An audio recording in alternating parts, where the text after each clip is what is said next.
Well, we're getting ready to watch the launch here of the Soyuz here on Wednesday afternoon here about, well, not quite 5 o'clock. That's the American, Mark Hopkins. And I guess he's going up there for the first time. He's in the right seat. That's where they park the guys that aren't too damn useful. And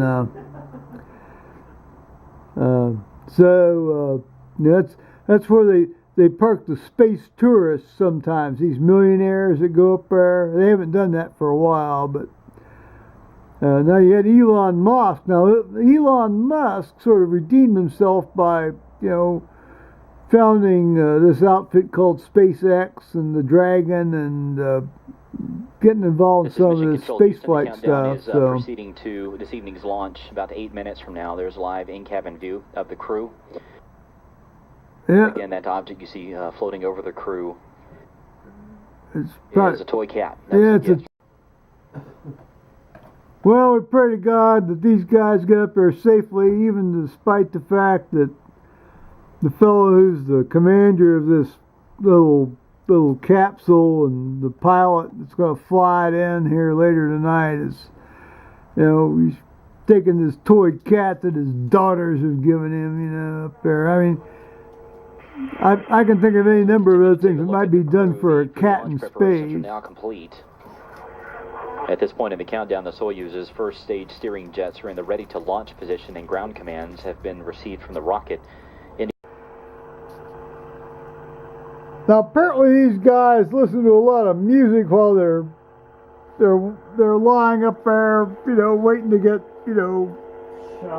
shot off, and T-minus 6 minutes and counting. Can you imagine having to listen to some sort of rock? Well, I don't mind, rock. It depends. But a lot of times these guys use like rap and stuff. Rap music is an oxymoron. Rap music is not a music. It's awful. And they're not black. Well, let's not be racist here, Paul. We're on the internet. We're on YouTube. T-minus 5 minutes and 30 minutes. Launch control report. There you go. Baikonur is clear. It's stylistic, isn't it? It's taste. More than 5 minutes from now.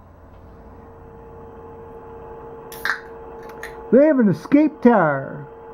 They didn't give those guys on the Challenger an escape tower, did they? But for that matter, on the Columbia, though, there wasn't too much of a way to have an escape tower on that one. That was. Yeah, that was pretty much a decision done there, wasn't it? Yeah. Command. Well, there you are. Nitrogen purge. The Russians are very basic. Kerosene and oxygen. Just do it. Paul and I are watching this launch. Paul brought home a bunch of really neat food. What do you think, Paul? Chicken salad sandwiches with blue cheese. Oh, I love blue cheese.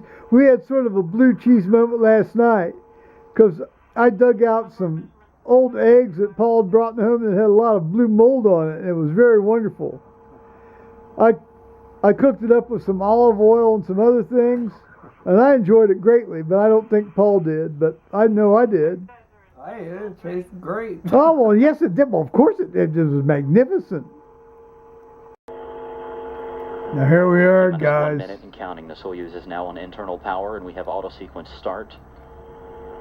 We're getting to watch this thing. Now, we pray to God that they all get up there safely, but still, there was always that little frisson of potential Schadenfreude that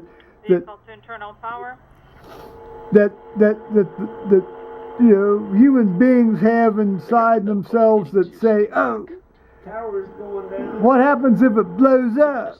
Oh, I witnessed something. It's kind of like the kind of feeling that we feel every time we see these planes fly into the Twin Towers, which, by the way, we don't see often enough. So, I'm not advocating any of that stuff happening, of course, obviously. No, I'm merely Nine, pointing out that human 8, beings have very 7, odd 6, ways to. 5, 4, 3, There they go. 2, 1, ignition. There's the kerosene and oxygen. The Russians are very basic. No liquid hydrogen nonsense for them. And the Soyuz is now on its way with Mike Hopkins, Oleg Kotov, and Sergei Rosansky on a 6-hour ride to the International Space Well, pray to God to get there. Absolutely.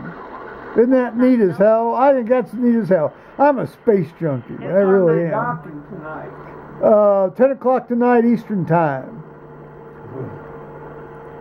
Well, we'll just have to arrange to be awake or wake up. Thrust from its 4 boosters and single engine. The That's first our stage of the time, Soyuz right? measures Yeah, Eastern time. and 24 feet in diameter. It is currently burning liquid fuel for the first 2 minutes and 6 seconds of the flight. Now I'm going to show you what these guys are not doing in the capsule is having a glass of a beverage here. So since they can't do it, I'm going to have it. I'm having a beer for him. There we go. And Paul's having a beverage here. Paul's got a beverage. See, I'm having a stroke. So you see, there it is. Somebody on Earth's got to do what they can't do up there while they're being Now 1,100 miles an hour. hurtled up there. I don't think they're allowed to have a drink while they're there. Well, we don't know. We don't really know what's up there, do we? Well, I That's- don't think there's a bar in the captain's quarters. That's a very secret thing, isn't it? That's the new guy. Yeah. Everything on board going according to plan.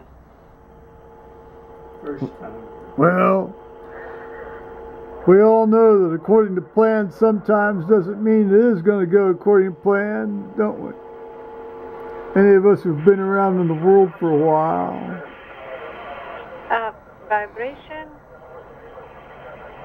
I love the Ventilation. Russians' word nominal. Within norm.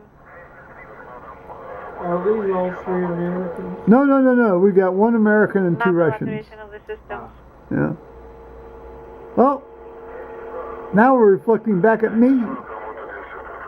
So, The Soyuz core stage is performing as expected. The core stage of this vehicle is 56 feet in length, 13.5 feet in diameter, with a single engine, with 4 fuel chambers providing 96 tons of thrust for its 3 minutes and 28 seconds of operation.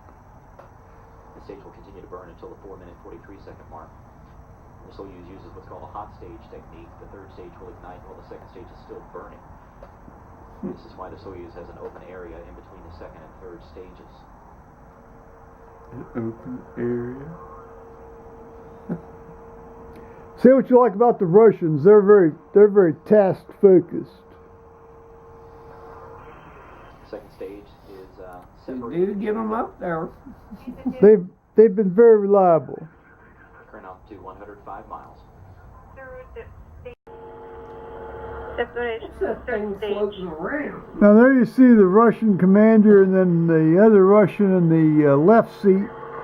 And the thing floating around is his flight plan. So he's that's that kid's cat toy that they put on there. Thrust is nominal. Why do you stick it in a suitcase? Well, I guess it's all very family oriented here in Because Russia. the kids are watching. Well, who knows? I mean, it's it's harmless enough. Once the third stage delivers the Soyuz to orbit and the module is separated, a series of pre-programmed commands will be executed to prepare the Soyuz for wrong button. Well, that would be very exciting, wouldn't it? Really? systems to be automatically I activated. would kind of put a screw in the fat trip. We're now on a 6-hour journey to the International Space Station. Closing. And pressure reporting. Everything Well- went according to plan. Everything went as expected. Again, the Soyuz has reached orbit. All of the communications antennas and the solar arrays have been deployed as planned. Well, 5. thank the good Lord on that. So we shall see here, and I guess 10 o'clock tonight they're going to get up there. So we'll have to look about that later, huh?